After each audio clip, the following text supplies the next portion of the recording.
The final topic that we'll cover in semester 1 is topic 5, relationships in triangles.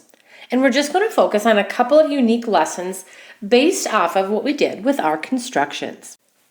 In lesson 5.1, we're going to look more kind of closely at perpendicular and angle bisectors. Now, theorem 5.1 is called the perpendicular bisector theorem.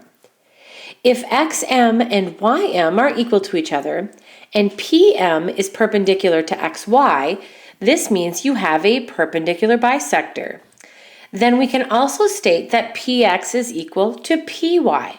Any point on that perpendicular bisector is equidistant to those endpoints. Now, right to the right of this, we have the converse to the perpendicular bisector. Remember, converse switches the if and the then. If PX is equal to PY, notice that's the segment on the left side and right side, then we also know this could be true. XM is equal to YM and PM is perpendicular to XY. This is something we talked about from lesson 4.2 as well. The definition of a perpendicular bisector is a line, segment, or ray that bisects another segment, creating that 90-degree angle. Please write down that definition and then we'll move on to angle bisectors. Our second round of constructions were angle bisectors. In theorem 5.3, the angle bisector theorem says that if angle ABP is congruent to CPB, that's your angle bisector, then AP is equal to CP. So notice on the point on that perpendicular bisector, if it's perpendicular to each of the sides of the angle, it's also congruent.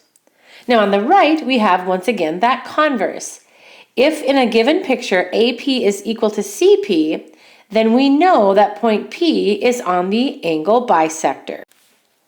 Let's define angle bisector as a line, segment, or ray that bisects an angle.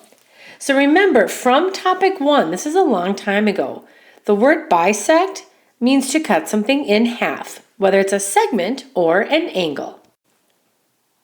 Now let's take a look at some examples. How does segment AC compare to BD? Well, if we look at our picture, we see that right angle symbol in the bottom. That means AC is perpendicular to BD. And because BC is equal to CD, AC is the perpendicular bisector.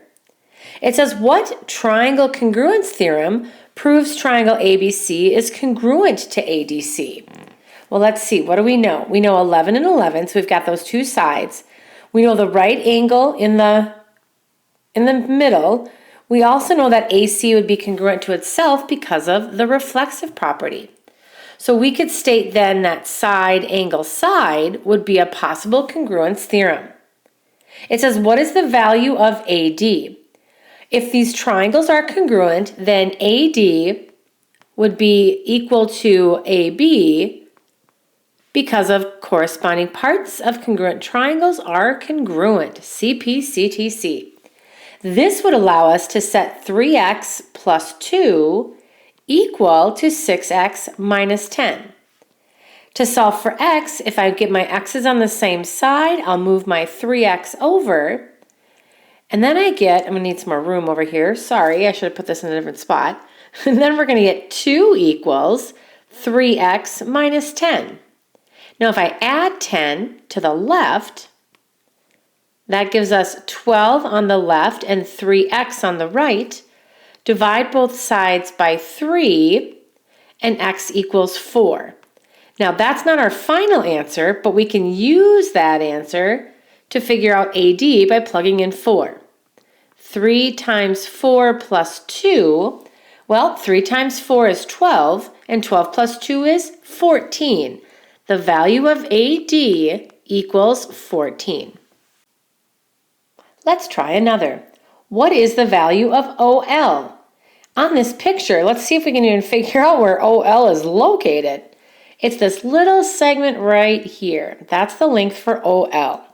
So let's investigate by looking at this picture a little bit more closely. Notice we have KJ is 17 and KL is 17.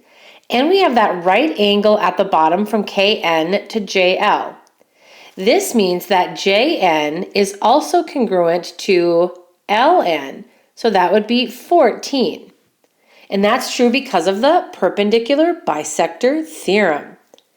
Also, if we look at that bottom triangle, LMN, see how we have 9 on the left or the right and 9 on the left? We also have another perpendicular angle. So MO is the perpendicular bisector of LN. This means that NO and LN, or excuse me, NO and LO have to be equal to each other. If they add up to 14, what would be the length of OL? It would have to be half of that, or 7. That means OL equals 7. Next up, we have example 3, which is just a fill in the blank. It says if M is on the angle bisector of LKJ, and LM, we're going to write in, is perpendicular to LK, what I want you to do is connect those two, and it doesn't really look like it's perpendicular, so let's go ahead and dry that in. All right, and then JM is also going to be perpendicular to JK, so let's draw that in as well. And, oh, hang on, sorry. Let's draw that in again and write in a perpendicular symbol because that's our given information. What do we know to be true about those two segments?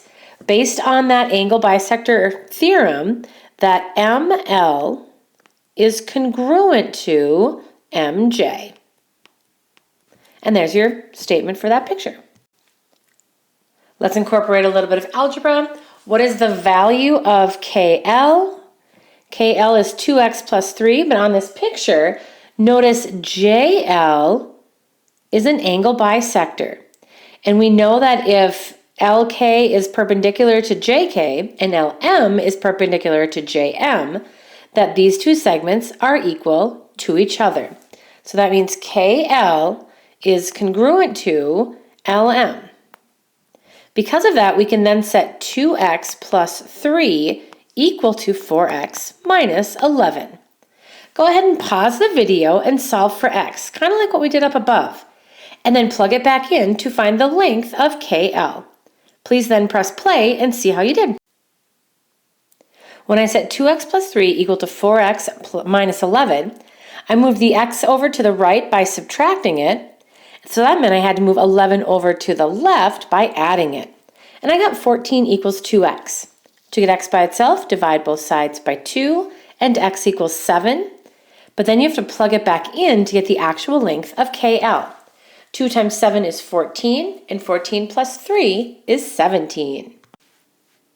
Okay, here's our last example for lesson 5.1. If the measure of angle AOC is 2x plus 40, and the measure of angle BOC is 5x plus 16, what must x equal to make OC the angle bisector of angle AOB? So AOB is the big angle. Now let's see, let's mark what we know. It says AOC is 2x plus 40. And BOC is 5x plus 16. Now in order for OC to be the angle bisector, these two angles need to be congruent or equal to each other. That means we're just going to set 2x plus 40 equal to 5x plus 16. Okay, let's take a look. Like up above, if I move my x's to the same side, I'm going to move 2x to the right, and then x will stay positive. But then that means you have to move 16 to the other side. Let's see what we get. The 2x's cancel. 40 minus 16 is 24. On the right, 5x minus 2x is 3x, and then the 16's cancel. Last step, to get x by itself, divide by 3, and 24 divided by 3 is 8. And there are your notes for the angle and perpendicular bisectors in lesson 5.1.